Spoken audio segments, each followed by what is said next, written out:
One thing that we can probably agree on is that sacrifices take place in Hollywood. You know it, I know it, and Kanye West sure as hell knows it. They can't control me.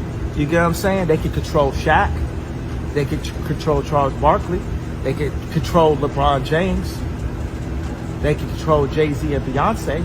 No, not you, man. But they can't control me. Not You see, it you. ain't no name I won't name. Exactly. It's up. And do you know why those people can be controlled, according to Kanye? Because they all took somebody's life and he didn't. And when it comes to Jay-Z and Beyonce, the life they've always been in the spotlight for taking is Aaliyah's. Well, possibly among others, but today, let's just focus on Aaliyah, okay? So, when Aaliyah had that tragic plane crash, a lot of people said that her death was just not adding up, which wasn't far-fetched considering we were getting information literally 2 decades after the crash. Like how after the crash, it was confirmed much later that the small twin-engine plane exceeded its maximum weight limit by several hundred pounds. Plus, the weight was not evenly distributed, which would have made the plane harder to control once it got into the air. And why would Aaliyah be so insistent on getting on this small plane when it was clearly overloaded with baggage, especially when there was a charter plane set to pick her up the next day? Well, about that, in case you've never heard the reason, there was a man in Abaco Islands named Kingsley Russell who said that he watched Aaliyah being taken on board the flight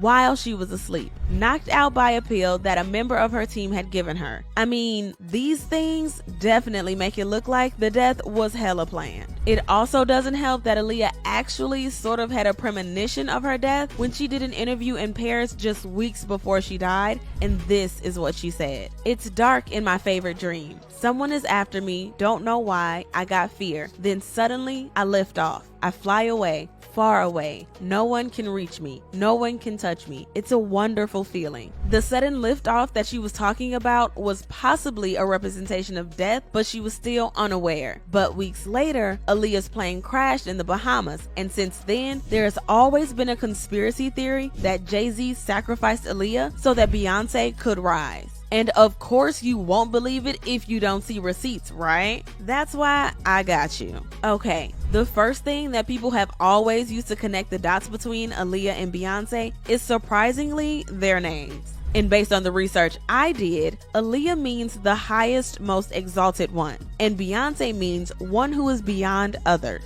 Do you already see a problem there? Because just based on the names alone, these are two women who wanted to be the best, but there was only enough room for one. And Jay-Z had been slammed for years for sacrificing Aaliyah for Beyonce. And you won't believe what has been said about the reasons why Jay-Z allegedly sacrificed Aaliyah for Beyonce. Apparently, part of it was due to jealousy. For those who may not be aware, back in the day, Jay-Z wanted to date Aaliyah, but Aaliyah was not quite into him. And instead of dating Jay-Z, Aaliyah went ahead and dated his friend, Damon Dash. Dash even confirmed that Jay-Z definitely had something for Aaliyah when he told Page Six, "He tried very hard. I did not mean to fall in love with Aaliyah. She was just that cool. But you know, we were both going hard. Everybody was trying to get to Aaliyah. It was not just Jay." According to Dash, he didn't even know Jay-Z had feelings for Aaliyah before he started dating her. And he added, "I did not know Jay was trying to holler at her. But then it just happened like that. He was trying, I was trying, everybody was trying. He was going hard." There was actually a time when Jay-Z hosted a party, and according to someone who attended, Jay-Z didn't show up with a girl, and that's because he had his eyes on Aaliyah. And dang! According to the photos that were taken that night, Jay-Z was indeed all over Aaliyah. The person who attended the party also said, "I saw that Jay-Z was trying to get close to Aaliyah, but didn't think too much of it at the time. I probably thought they were just friends or making music together. Now that Damon has said what he said, it all makes sense." Jay-Z was all over Aaliyah. They were hugging each other and you could totally see there was chemistry between them. I knew that Damon was going out with her, so I did think it was a little weird. Even Jaguar Wright, during one of her recent spills, also suggested that there was definitely foul play in whatever happened to Aaliyah. I think everybody that knows Sean Carter knows that he will slump anyone in any relationship for $1. Look at how he did Dame. Like, I don't get if you wanted to get away from your homie, if you wanted to get away from your partner, but to do it the way he did it, it's malicious. But maybe that was because he was the girl that didn't want you. Jaguar Wright also actually said that it was a bit weird that Aaliyah died at a time when Beyonce's solo career was struggling, but soon after her death, Beyonce became the talk of the town. They were having a hard time taking her solo. And then Aaliyah died. Well, if you ask a lot of people, they will tell you that it's because Aaliyah was sacrificed for Beyonce to rise. And this whole sacrifice thing goes beyond just eliminating Aaliyah for Beyonce's sake. Apparently, there was also a lot of cultisms involved, and one person who confirmed this was former NFL player Larry Johnson, who was a close pal of Jay-Z.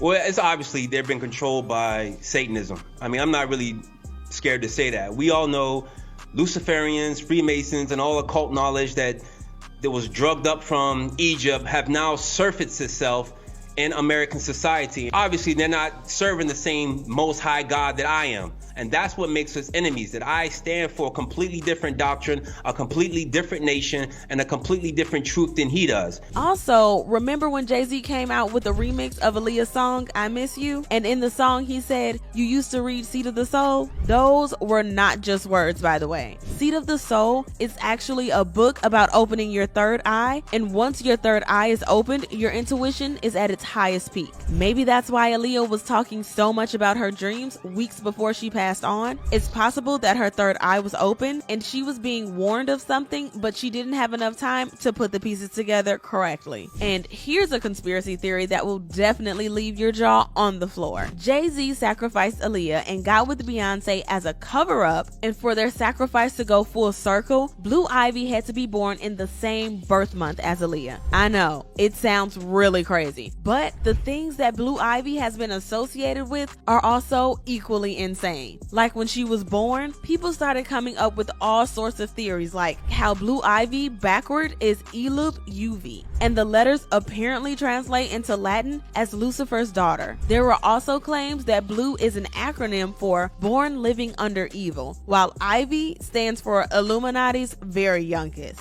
Anyways, fans certainly agreed that for Beyonce to be who she is, Aaliyah had to die. Like one person who wrote on Twitter, Beyonce is only as big as she is because Aaliyah died. Someone else also wrote, Aaliyah was supposed to be where Beyonce is. Now they saying that girl was instead of it being a freak accident. I believe it. Well, there are those who say that all these theories about how Aaliyah had to die for Beyonce to rise are just nonsense. Cause apparently Aaliyah wasn't that great anyway. Like this one person wrote on Twitter, Beyonce surpassed Aaliyah eons ago. And even when she was alive, Destiny's Child was the highest selling girl group of all time. 19-year-old Beyonce would sing Aaliyah under a table. And another person added, rest in peace to Aaliyah, but why do y'all keep saying that? She wasn't even bigger than Britney. What makes you think that she would even reach Beyonce's toes? So, do you agree that Beyonce would still be a better artist even if Aaliyah was alive today? Or do you believe that Jay-Z sacrificed Aaliyah so that Beyonce could be the star that she is today? And do you think that that is what Kanye West has been trying to tell us? Listen, let me know your thoughts in the comment section below.